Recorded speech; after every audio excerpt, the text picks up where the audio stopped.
for people like us who do it every day, we can pick up where we want to make changes on plans. But I think if you get a plan and this is your first development and it's got everything, you probably don't have the knowledge to say that living space looks a bit tight, because you don't know your spatials until it's at frame stage and it's probably too late. So all that sort of stuff, I think, comes with time and experience. Yeah, definitely. So I think, say you've got 8 items, pick your 4 most required items, and say if that is your Butler's Pantry. Okay, here we go. So you've heard it here first. So we're going to have your 4 most important items from Claire Kelly, head of projects at Little Fish. Your 4, what's on your list for a 230 square dual occupancy? The 4 most important 32 areas. squares. No, I'm going 28. Okay. 227 square dual locks. Okay. So, hey team, welcome back to the Development Tank. Another cracker coming at you today. We're talking about dual occupancy designs and maximising layouts for profit. So this one's super important and definitely something that I've learned across my journey in property development, getting it right and getting it wrong. And there's a difference between getting a sale at the end and getting a strong sale, or just the absolute livability factor. So it's super important. And the more we get into this, and what you're going to learn today is that it is worth a lot of thought, and it is worth listening to experts and making sure you implement that into your design. Because with these dual occupancies especially, you can't have it all. So you do need to figure out what's going to work and what should we put more space into and what maybe can we do without. So let's get into it. Claire's back. Please get across to Instagram, guys. On the daily over there, updates as soon as something pops out. It's on the Instagram, so that's in the description. So jump into that. And of course, Little Fish Network. There's always someone putting floor plans in there, always somebody giving advice, lots of drafties and designers in there giving advice on people's floor plans. So littlefishnetwork.com.au. Claire, let's get into it. thanks for having me. No worries. That was a bit of a long intro. Sorry about that. But Claire, definitely a topic that is in your wheelhouse. Maximising floor plans is something that I think you're good at, but I think you actually enjoy as well, especially like pulling space from there and putting space into there. You know, as we know, the knockdown rebuilds and the bigger properties, you don't want for anything in those, but the real art is getting a dual occupancy that's reasonably, tight, squished for room, getting it to include everything and be maximised. So keen to get into this one with you. It's certainly a challenge, and yes, I do love it. I think you mentioned the standalone homes, knockdown rebuilds. They're great, but they can be challenging because you've got so much space. So you don't just want to have an open wallet and spend a lot on construction in size for the sake of it, I guess. Yeah. But the challenges definitely with dual occupancy over the years is that you've really only got, I guess, half the block that you're facing, and the other half is blocked by your second townhouse. Yeah, correct, 100%. So we'll be talking about things like natural light, maximising orientation. Is it a 4th bed? Is it a extra living for extra space? Like, there's lots of different things you can have and wrestles you can have with your design. So how's about we get into it? Like, where would you start as far as importance in spaces and getting them right in a dual occupancy? I think, without going straight into design, the first, and it's really important, is to get your designer right. So I've probably got a lot to say and a lot that I've learned over the time, but without your really good designer, be that a draftsman or an architect, depending which way you go, I think it stops there, or it starts there, I should say. So it's either going to be a hard journey, or it's going to be it's going to be a reasonable journey. You're going to get through it. So if you got the wrong designer from the start, you're sort of saying good luck. Yeah, well, it's challenging. You're going to be questioning things. Is that right? And I think the main thing is a designer who has done dual occupancies before. I just said, it's really different when you're designing a standalone home. While you've got heaps of space, the challenges are different. You're working Yeah. with almost too much size. Yes. And how do I best use the site without making them too big? Whereas the dual occupancy space is, how do I maximize the site? I want to use everything from a site coverage perspective because I know I'll need it. And how internally do I get the best out of the spaces without compromising the main living spaces versus do I put the double garage in? So sort of weighing up where to put your space. Yeah, for sure. And like you say, when you've got that designer that maybe isn't well versed in the dual occupancies or doesn't have a good understanding of where the value should be, to give them a brief, get back your first draft. Yeah. If it's butchered, that's hard to wrestle that back into a space of sort of optimization and that sort of thing, because it's too far gone, potentially. Like, it's nearly start again. We need to start again here, mate, and do this and get rid of that to make that bigger. Correct. And I think from our end, say we have a site, let's say it's 700 square metre and block, and our designer would say, hey, you're going to get 2 28 squares on here or 2 30 square homes. From there, I guess that's enough for us here in the office to go, okay, basically to those numbers, we know we're going to get a master on ground, we're going to get a good living. We know what we're going to be able to fill in that space. Without that initial information, you've really got nowhere to start. Yeah, because the brief would come in and be like ticking every box, which your backyard developer might do. I want this, I want this, I want this, I want full shopping list. And the designer tries to fit it all in. And they do. And they do, because that was the brief. And they go, hey, I fit it all in. We've got study on ground, master on ground. I got the double garage in. And it's all tick, tick, tick, tick, tick. But then people that have been through this before, they can look at the kitchen living meals and go, wow, that looks like a little apartment job there. For people like us who do it every day, we can pick up where we want to make changes on plans. But I think if you get a plan and this is your first development and it's got everything, you probably don't have the knowledge to say that living space looks a bit tight, because you don't know your spatials until it's at frame stage, and it's probably too late. Yeah, correct. Or even at frame stage, I reckon it's still tricky. You probably need plaster and, you need, suddenly furniture. You stand in a space. We've stood in townhouses where, kitchen, living, meals, and it's like, okay, there's a bit of space in here, but suddenly you've got TV, joinery unit, you've got a big couch. Now it's like, okay, now I've got a thoroughfare here and couch. My couch is close to the TV now. So all that sort of stuff, I think, comes with time and experience. Yeah, definitely. So I think probably getting the right designer at the start to at least guide you on what you're going to fit and ultimately what you can achieve on that site is really important. Yeah. And then for your designer, understanding rather than an entire wish list from a family home, a single family home, sort of say you've got 8 items, pick your 4 most required items and say if that is your Butler's Pantry. Okay, here we go. So you've heard it here first. So we're going to have your 4 most important items from Claire Cully, head of projects at Little Fish. Your 4, what's on your list for a 230 square dual occupancy? The 4 most important areas. 32 squares. 30. Okay, pretty big. Pretty 30, big. yeah, Yep. But I like it. But you still got to be tricky. No, I'm going 28. Okay. 227 square dual locks. Because you've got to be smart here. I only got 27 each. Hard. Yeah, 26, 27. Yeah. Keep going down, don't I? But yeah, top 4. Okay. So before we pick the top 4, you need to work out your market and who you're chasing as your buyer. And you might not have one particular. You might want to open up and make sure you're catering for a number of purchases. So downsizer, family, who's buying it will help you guide your decision making and your design. But your number 1, that doesn't matter who your buyer is your natural light. So design around your light. And that's really important with your side-by-side, because whether you're a north-facing rear or a south-facing or either any orientation, getting light in to every element of that house is going to be more difficult because you've got a wall down the middle.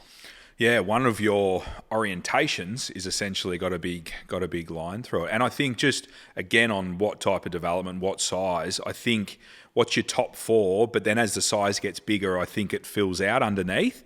But yeah, overall, your top four. But I think, yeah, that's a great one because it's a challenge. It is hard. It's a challenge. You've only got, you got 3 orientations left when you share a wall. So, making that work, I think, is important. So talk me through the things you think about when I say, how do you make it work? With light? Yeah. Yeah, with light. So I think there's a few different elements and it all comes down to orientation. So we don't say that there's a bad orientation as such in the office, but there's obviously better than others, right? Yep. But it's about knowing your orientation. So if we do have a south facer, can we consider maybe the second living upstairs at the front of the property to get the north facing sun? Yeah, so like a retreat, like an open living quarters where you're really enjoying the light most of the time during the day. Yeah, exactly. Where the kids are playing or where your study is. Yeah. Think about where you want that light to come in. Rather than maybe a bed 2 or 3 when the door's shut most of the time, and that's your north. Exactly. Yeah. Your north, in this case, is obviously the front. So your entrance, instead of having a solid big front door entrance that looks straight down the hallway, maybe your entrance door is off to the opposite side and you've got a big fixed glass that allows light into that hallway space, which flows through the entire day. Yeah, love it. And even sometimes you see maybe like a void potentially and your staircase Correct. might be Yep. near there. For sure. Like thinking of, one of our displays that we work out of, that does make Helps. a difference. Yeah, it all helps. Again, it probably depends on your layout of your staircase and your level 1 above your living and kitchen. But if you can, like you said, put a void in over your staircase, that's a great way to, from skylights, void into that living space. That's a great way to get light in above.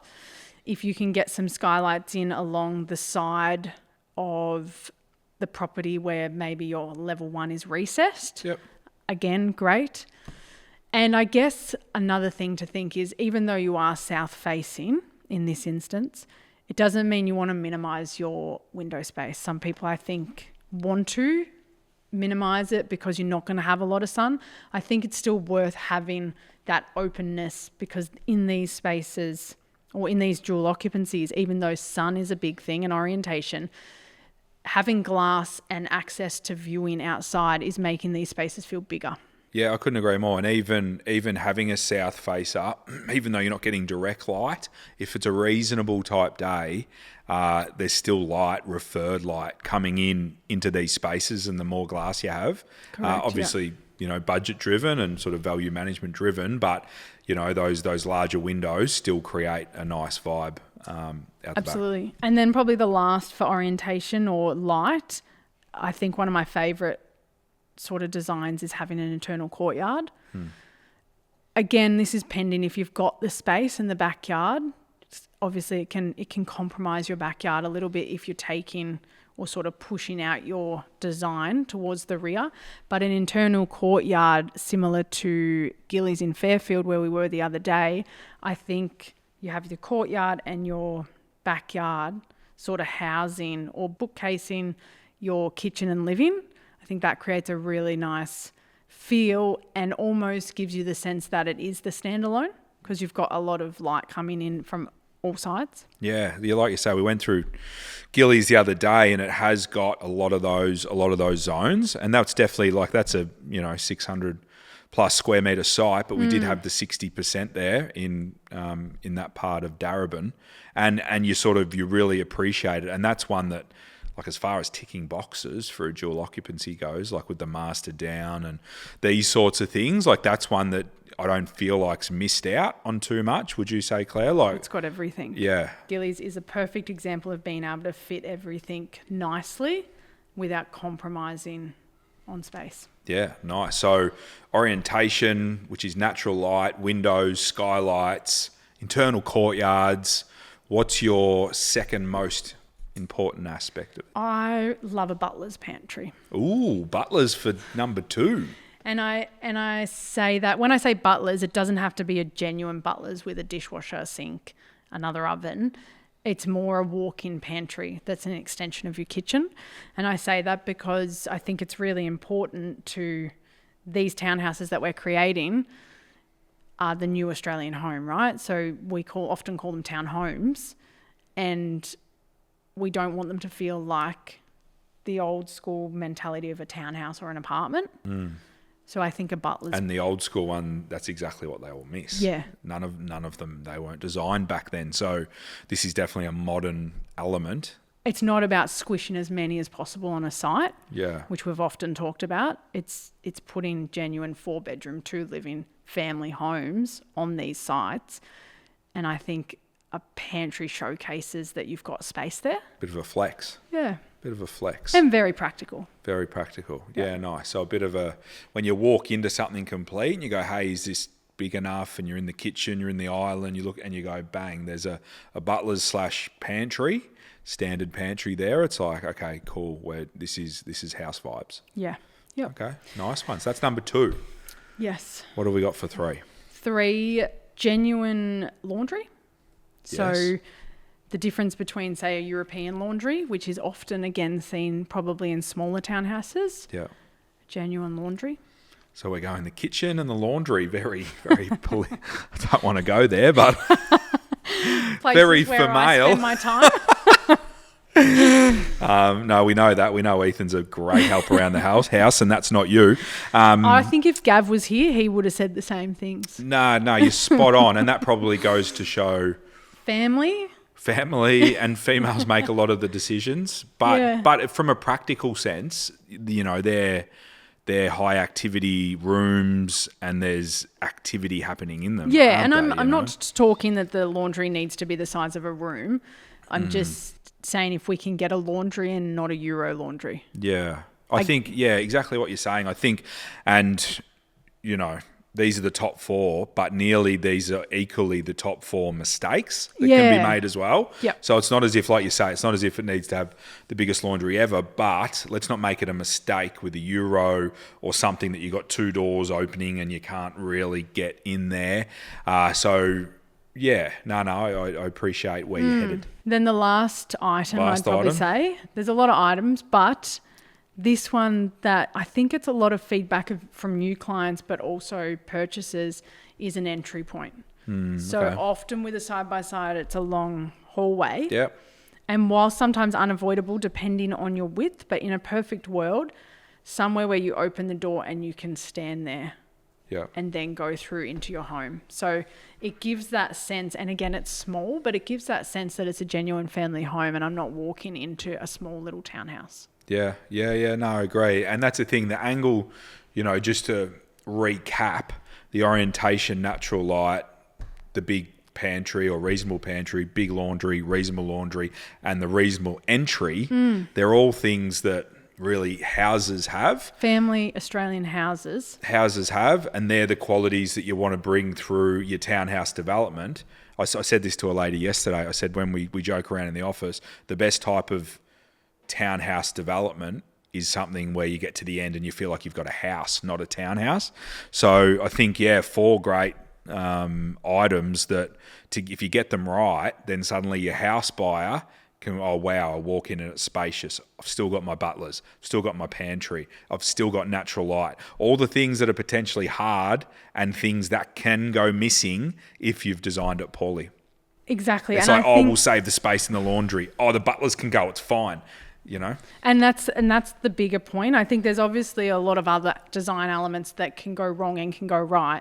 But if you think just on those 4, no light, a small kitchen, a European laundry and a pokey entrance, you feel like you're in an apartment. So when purchasers come through at the end, they're buying an apartment, not a townhouse. Yeah, no matter how big maybe your bedrooms might be or your retreat might be or whatever that is. And so if you are going down that path and some of these areas are suffering, in your experience, where is the space? Like what...